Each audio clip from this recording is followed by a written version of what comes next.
And I Definitely. think all the teachers might be using this particular strategy to bring back their audience Audience, into the yes, presentation. yes. So as ma'am has already talked about, that you can interact students with in different manners. Sometimes it can happen that you may have questions not asked by you, but in the due course of presentation the audience raises from the audience people raise hands and they ask the question. So if you have the time constraint, what you can do is you can request them to ask and pose the questions after the Presentation gets over. over. Absolutely. So it can be on it can be both the ways. It Both can the be ways. that you ask questions when the audience is getting distracted, or you need to handle a situation when you have little time, and in that stipulated time you need to finish a presentation, and in that situation if questions are or clarifications are asked, you may request the audience that you will take them after the presentation. Actually, interaction with audience is a very effective means of getting feedback on how your presentation was. There might be certain questions which audience ask for clarification, which help you get some idea as to what other things you could have incorporated, or how well have they understood what you were trying to say. So it's a very effective means of getting a Feedback, and that also immediate feedback. immediate feedback. So I see feedback or interaction with the audience as something that enriches not only the audience but also the presenter, because of certain suggestions, certain ideas which the presenter indirectly gets from the audience. Yeah, very true. That as I have already told, that it's a process of not just presenting but self-learning. Learning. Yeah, so it adds to your experience and it enriches your experience of presentation and Yes. of a particular knowledge on a particular topic. Now we Yes. move on to our next aspect, that is How do we organize the information in a particular speech? There are 5 main aspects. One is principle of balance, as we mentioned earlier. Also, we should give a little in time for introduction and conclusion, but most important part of our presentation has to be the main body, where we present the ideas, give examples and clarifications. And I think our students have already understood the principle of unity. We have told them about using the connectors, linking the introduction to the main body and then main body to the conclusion, so that the entire presentation is a coherent and a complete whole. Whole, Yeah. yes. So it's not broken pieces, but it's a uniform and a complete presentation, and with important stress and emphasis made on the ideas that we need to importantly pass on to the audience. For that, we need to either pause, wait for the response from the feedback. So the non-fluencies like pause and silence play a very important role in. I'm immediately recalled of some very important orators that we have had. Our current chief minister is a very good orator. Very true. And he uses the principle of emphasis very usefully. We are so enraptured by listening to him, primarily because the way he presents his information in such an emphatic manner that makes us sit up and listen to him. And similarly, I'm recalled of ex-Prime Minister of India, Dr. Vajpayee. Atal Bihari Vajpayee. Yes. Even he had those pauses which made us listen. We were so anxious, we waited for what was to come next. So sometimes pauses and silences are very important in a speech to make the audience wake up and wait for what comes next. And it also rouses the curiosity level. Curiosity level, absolutely, which is very important for any such kind of presentation. So we move on to our next slide now. Again, interaction with the audience. The importance of interaction with the audience cannot be stressed sufficiently. The most important thing in any interaction with the audience is being positive. Sometimes it happens that audience asks such questions which we are probably not prepared for answering. But then we have to take all such kind of comments in our stride and be positive. Another important thing that as an audience I have sometimes noticed, and therefore I would like to make a special note of that, sometimes a person in the audience has raised a question and others who are sitting at the back or far away are not able to listen to the question. And we do not know what is transpiring. The audience, the question and the answer, we are not able to connect the two. So it becomes necessary on the part of the presenter to repeat the question that has been asked so that everybody can hear it clearly and then answer the question. Then it will be to the best advantage of all the audience. Sometimes it may happen that there are criticisms, as you have pointed out. Yes. So you have to respond to that criticism with a smile on your face. Never Absolutely. convey a negative message to the Message, audience, yes. or an unwelcoming message to the audience. You need to be positive, and as Madam has pointed out, take everything in your stride. Right.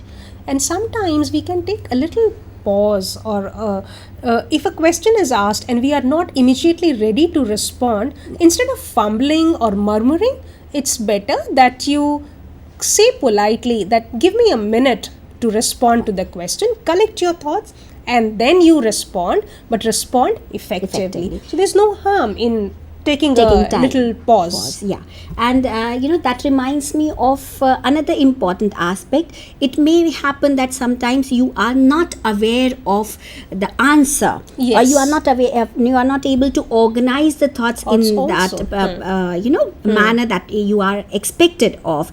So in that case, you should be polite, humble enough to say that I'll definitely look into this. Right now, I'm not able to answer your question, but I'll definitely come back to We'll you. get back to you with the response. Definitely, with the There's- information. Yes, there's no harm in that. There's actually. no harm, and I think it does not leave a negative impression, but it adds to your personality, and it passes on a very positive message that you are ready to improve. Absolutely, I agree with you. You are truthful You are also. truthful also. You are not trying to beat about the bush and giving wrong information. So I think it is a very positive indication to the other person.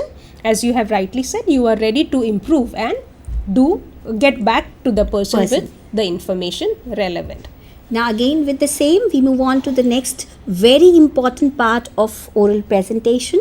That is non-verbal elements in presentation. Our students might definitely be aware of body language, Yes. which they known it as body language. So your personal appearance, your posture, your facial expressions, gestures, and eye contact. If I may just detail these points. Personal appearance, let my students take note of the fact that they need to keep in mind the occasion, the context, the situation in which they are making a presentation. For example, if it is an academic gathering, you need to present and carry yourself accordingly. If you are making an informal presentation, that is to entertain the people, then in that case you may carry yourself in a very different manner. So personal appearance, that is from top to bottom, including your dress code, including your the hair, accessories, your yes. hair, Your shoes also. Very true. Shoes, all such important things convey a lot of message to the audience. Your personal appearance creates, even before you open your mouth, how you look like conveys a lot to the audience. And it's already said and it believed that actions speak louder than words. So the first thing that comes before the audience is your personality and your personal appearance. Absolutely. So personal appearance, which is contextual, that is, it should vary and it should relate to the situation or the context wherein you are going to make a presentation. Another thing is posture. Yes. How you stand up, how you walk. There are some people I have seen, madam, that they keep ringing, they have a keychain in their hands and they keep moving their keychains, or they keep ringing their hands like that. Such kind of gestures, hand expressions and body language creates a bad impression on the audience and it distracts the audience. So instead of listening to what is being said, their attention is focused on what is being done with the hands or what is being done with their feet of the presenter. So we have to be very careful. Sometimes we have to cultivate, we have to consciously make an effort to be in the correct posture, have a correct gesture, body movement, hand movements, and also facial expressions. A smiling person is always more welcome, more warm, more open than a person who has a scowl or a frown on his face. So we are more ready to listen to a person who's smiling. That's reminded me, you were talking about gestures and the smile earlier. Yes. We had KBC and we had Amitabh Bachchan, who had mesmerized the audience by his art of presentation. So yes. there was a common gesture that was there. Oh, this yes. was rubbing the palms. Rubbing the so palms, yes. I noticed after that, after the airing of KBC, most of the presenters had, they were following this gesture. This gesture, yes. And it's fine that you imitate someone, but you again keep in mind the context in which you are using or making that particular gesture. A gesture can be read or misread. Yes. So this can show your nervousness as well as this can show your eagerness. So it depends also, as you were rightly saying earlier, that contextualized meanings are very important. Very important. Yes. And we have already talked about eye contact. Eye contact, yes. Always make eye contact with the audience. And here I would like to share our secret with our audience. We teachers, we always keep in mind that we are making an eye contact with our students either in the X pattern, that is making X through your eyes among the audience, moving from one end to the other end, or we make eye contact in a Z manner, yes. either upright Z or the reverse Z, so that every cross section of the student gets an idea and has a feeling that he or she has made eye contact with the teacher. And they are important for the teacher. So you should try not to select a particular section of the audience for making an eye contact. Try to scan all the audience, try to make eye contact with different sections of the audience repeatedly during your presentations. This is a short slide on non-verbal communication which tries to sum up various things which are important. The sounds that we make, sometimes laughing, etc. The way we talk, pauses, stress on words, posture, appearance, head movements, hand movements, eye movements, facial expressions, body contact, and the distance at which we stand with one person to another. All these play a very important role in communicating a lot of information during an oral presentation. Now we move on to the paralinguistic elements in a presentation. Paralinguistic elements are the elements which are not related to our body or to our verbs directly, but they are related to how things are delivered. For example, if we are speaking at a very slow pitch, we would not be audible to the audience. So, and if we start screaming, then again we would be very jarring to the ears. So we have to maintain a level pitch so that we can be heard, but we are not bothering others' ears. And another important point is in vocalics or paralanguage, that is volume. Now, I think you would agree with me that we as teachers, as we are throughout the day, we spend our maximum time with our students and it's expected of us to be loud so that students sitting on the last bench is able to listen or hear us. Yes. So that makes us, loud. Yes. So our volume rises. So we need to keep in mind that while we are making presentation, what is the kind of audience, what is the number of audience, are we addressing to a small audience or are we addressing to a larger audience, group. Again, because we have technological support, we also need to keep in mind that we have different kinds of mics. And distance with the mic, distance between the mic and your mouth is again important. There are some collar mics that you are using sometimes, so you need to vary the volume, your loudness according to the mic that has been used. Sometimes it is a hand mic which you need to bring right near your mouth. Sometimes they used to be suitable distance. So you need to keep all these nuances and minute details in your mind while you are making presentation. And some people have a habit that they speak little fast. And some speakers speak little slow. But you have to try to modulate your speech to either not too low, not too fast. Your speech should be at a frequency which is understandable to the audience. And tone also is very important. A positive tone, an encouraging tone is always more welcome than an angry or intimidating tone. And intonation also, how you speak to people, how you carry on with people is also very important.